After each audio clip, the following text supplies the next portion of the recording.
नमस्कार दोस्तों, आप सभी का लॉ सीखो के दैनिक समाचार विश्लेषण में। चलिए आज के आर्टिकल देखते हैं। आज का जो हमारा पहला आर्टिकल है, द हिंदू से ये आर्टिकल लिया गया है।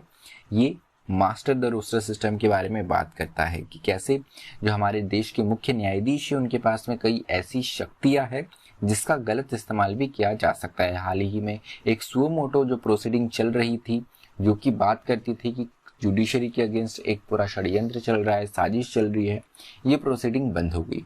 तो उसके साथ में कुछ बिंदु उठाए हैं, कुछ मुद्दे उठाए हैं राइटर ने इस आर्टिकल में, जिन पर हमारी जुडिशरी को ध्यान देने की आवश्यकता है, जिससे हमारी जुडिशरी में और भी पारदर्शिता, ट्रांसपेरेंसी बढ़ सके।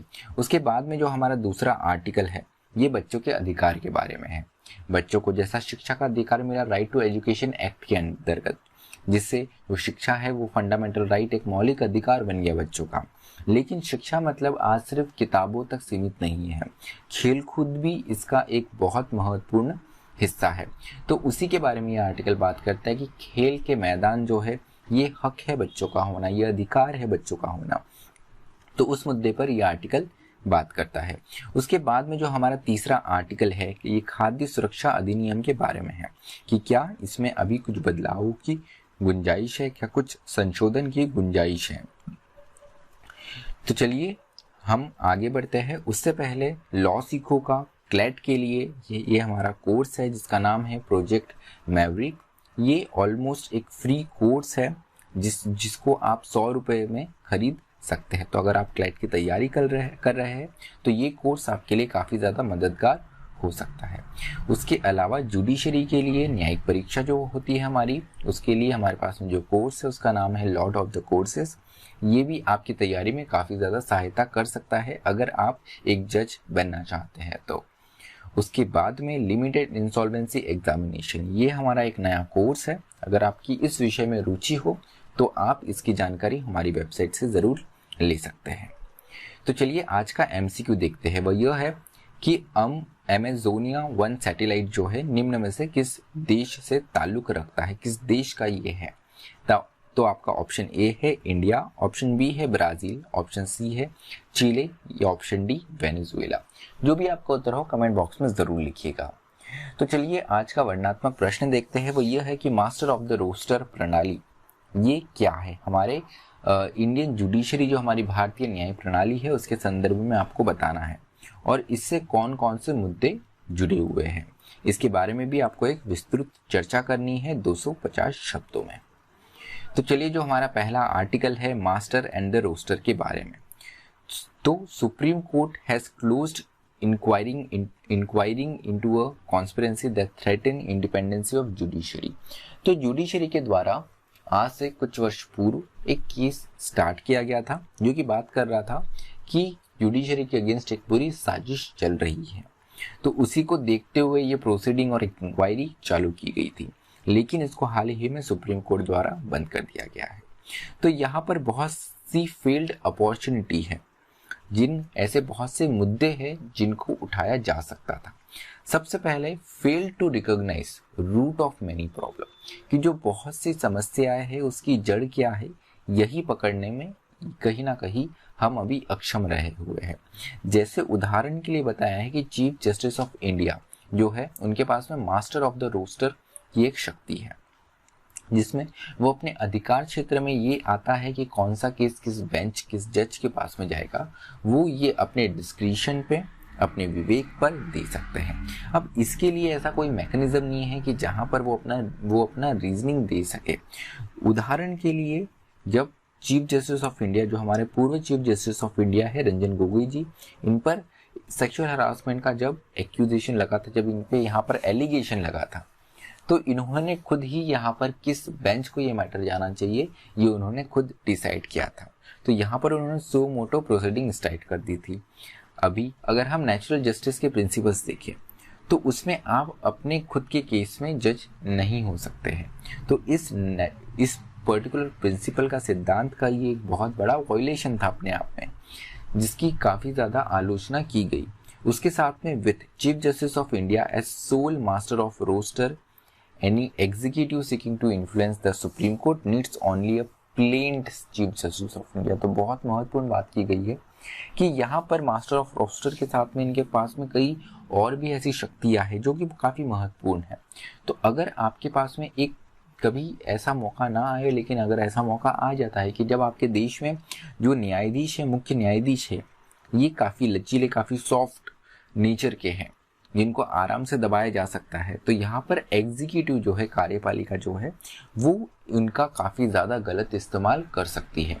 और यहाँ पर जो जुडिशरी का वर्क होता है, the watchdog mechanism for our democracy, ये कहीं ना कहीं अपने आप में निष्क्रिय हो जाएगा।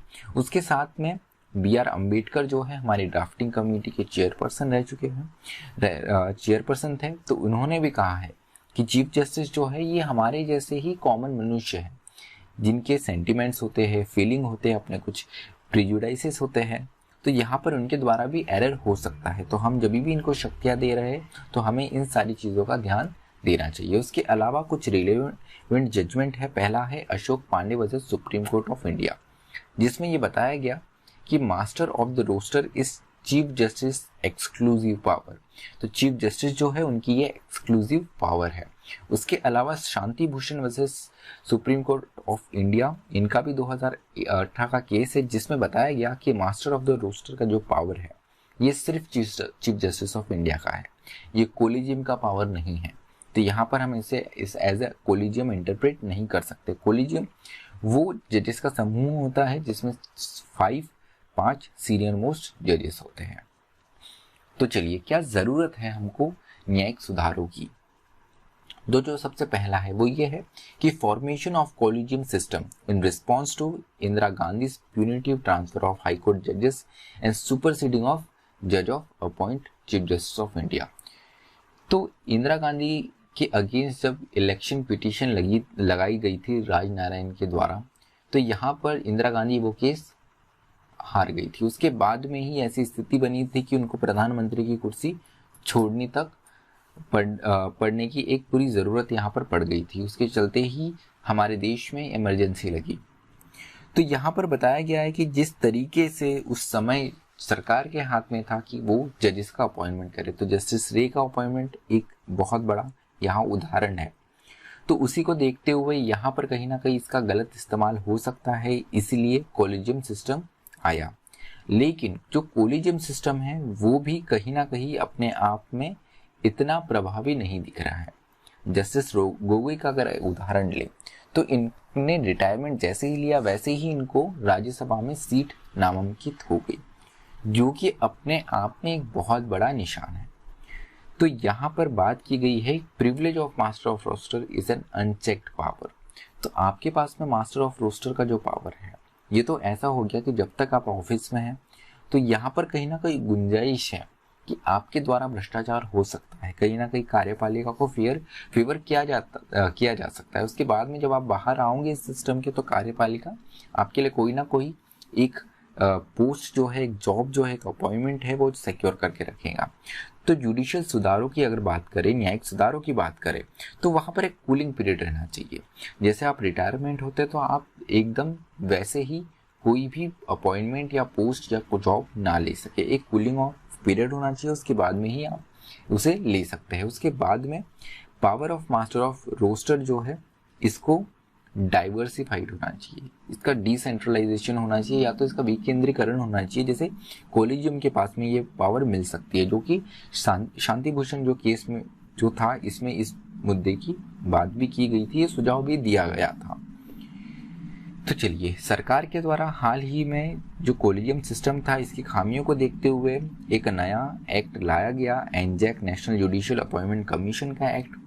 जब ये एक्ट पास कर दिया गया हमारे सदन के द्वारा, प्रेसिडेंट के द्वारा इसे असेंट भी मिल गया, ये कानून बन गया। उसके बाद में इसे चैलेंज किया गया 2016 में।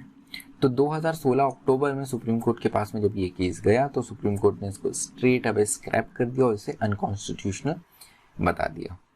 अब ये भी अपने आप में एक सवाल रहता है कि यहाँ पे कॉलेजियम सिस्टम है जिसमें केवल जजेस रहते हैं। अब जजेस खुद ये डिसाइड कर रहे हैं कि जो अपॉइंटमेंट है जजेस का वो कैसे रहना चाहिए। तो अपने पास में जो अभी सिस्टम है हमारे देश में, ये हम इसको कम्प्लीटली एकदम मजबूत नहीं बता सकते हैं। ना ही एनजेक वाला है, इसकी भी कुछ खामियां थी, इसमें भी कहीं ना कहीं जो एग्जीक्यूटिव है इसकी दखल अंदाजी हो सकती थी, तो इसका भी क्रिटिसाइज किया गया था। तो कहीं ना कहीं हमारे पास में जो सिस्टम है उसमें ही थोड़े थोड़े सुधार लाके, जैसे मास्टर ऑफ द रोस्टर है, इसमें हम चीफ जस्टिस के अलावा कॉलेजियम के जो जजेस है 5 सीनियर मोस्ट जजेस, उनका समूह बना के यहाँ पर चीज़ों को कर सकते हैं। तो ऐसे कुछ छोटे मोटे सुधार है जो हम धीरे धीरे करके हमारे सिस्टम में सुधार ला सकते हैं, रिफॉर्म्स बड़े ला सकते हैं।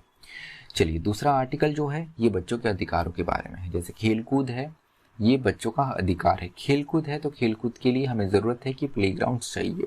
तो जो हमारी न्यू एजुकेशन पॉलिसी है, नेशनल एजुकेशन पॉलिसी 2020, ये क्या कहती है इस बारे में वो हम जान लेते हैं। तो हमारा जो न्यू एजुकेशन पॉलिसी है ये बात करती है आउटपुट के बारे में। इनपुट के बारे में यहाँ पर इतनी चर्चा नहीं की गई है, बस रिजल्ट क्या होगा उसके बारे में मुख्य फोकस है कि अगर आप स्कूल में जा रहे हैं तो आपको नौकरी लगेंगी नहीं लगेंगी, ये उद्देश्य होगा। आपको काम मिलेगा या नहीं मिलेगा, ये उद्देश्य होगा।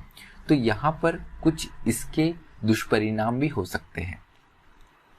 राइट टू एजुकेशन जो है, राइट टू एजुकेशन के अंतर्गत ये कहा गया था कि प्लेग्राउंड जो है, एक्सेस टू प्लेग्राउंड जो है वो हर बच्चे का अधिकार है जो 6 से 14 वर्ष के बीच में है। साथ ही साथ जो स्कूल है उनकी जिम्मेदारी है कि वो इसका स्टैंडर्ड बना के रखे और जो एसेंशियल आधारभूत ढांचा है, जरूरी आधारभूत ढांचा है, उसे प्रोवाइड करें।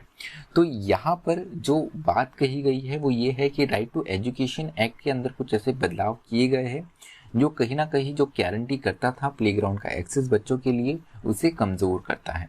उसके अलावा जो न्यू एजुकेशन हमारी पॉलिसी है इसमें ये बताया गया है कि जो स्टेट गवर्नमेंट है इन्हें 2025 तक स्कूल कॉम्प्लेक्सेस क्रिएट करने हैं और ऐसे रिसोर्सेज क्रिएट करने हैं जो कि शेयर्ड बेसिस पे इस्तेमाल किए जा सके विभिन्न स्कूलों के बारे में।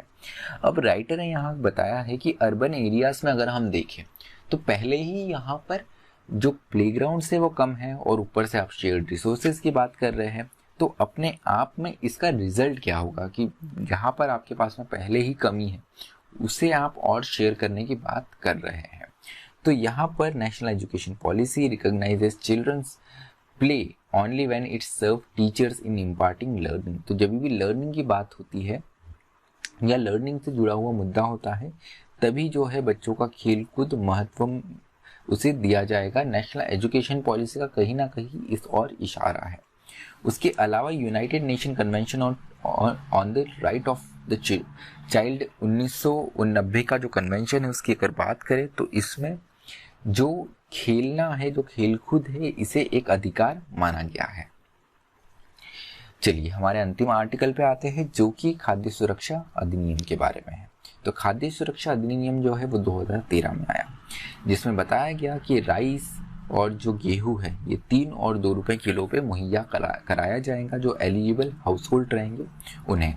इसमें जो प्रायोरिटी हाउस होल्ड है इसमें पर पर्सन आपको 5 kg अन्न मिलेगा एवरी मंथ, हर महीने। और जो अंत्योदय अन्न योजना के अंतर्गत जो परिवार आते हैं इन्हें 35 किलो अन्न मिलेगा हर महीने। उसके अलावा ये जो पर्टिकुलर कानून था ये जब लाया गया था तो इसमें कहा गया था कि 3 सालों के लिए ये अरेंजमेंट रहेगा, जिसमें बात की गई थी कि 75% जो है वो रूरल एरिया और 50% जो है वो अर्बन एरिया की पॉपुलेशन को कवर किया जाएगा। तो यहाँ पर अगर हम देखें तो ये प्रपोज किया गया है नीति आयोग के द्वारा कि जो 75 to 50 का प्रपोर्शन है रूरल टू अर्बन, जो हमारे ग्रामीण और शहरी क्षेत्रों के बीच में, इसे 60 to 40 कर देना चाहिए।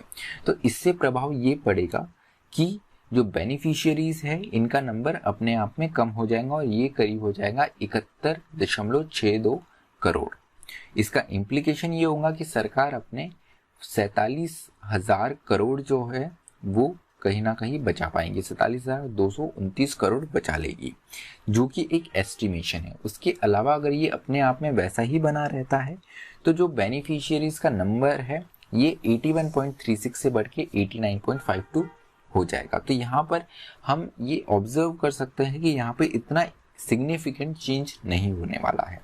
तो ये जो नीति आयोग ने यहाँ पर पेपर सर्कुलेट करा है तो ये कितना फिजिबल होता है, यहाँ पर जो अलग अलग मंत्रालय है, जो राज्य है, उनका क्या इसमें इनपुट्स आता है, क्या उनके सुझाव आते हैं, ये अपने आप में महत्वपूर्ण रहेगा। उसी के बाद में कुछ बदलाव आ पाएगा। तो यहाँ पर क्या हमारा खाद्य सुरक्षा अधिनियम है, इसका क्या प्रभाव पड़ रहा है, कितना कवरेज है, ये कुछ मुख्य बिंदु है यहाँ पर। तो यहाँ पर जैसे मैंने बताया गया था कि 3 साल के लिए ये अरेंजमेंट किया गया था। ये अनुसूची 1 जो है, इस अधिनियम के अनुसूची 1 के अंदर ही कर दिया गया है कि 3 साल के लिए ये अरेंजमेंट रहेगा।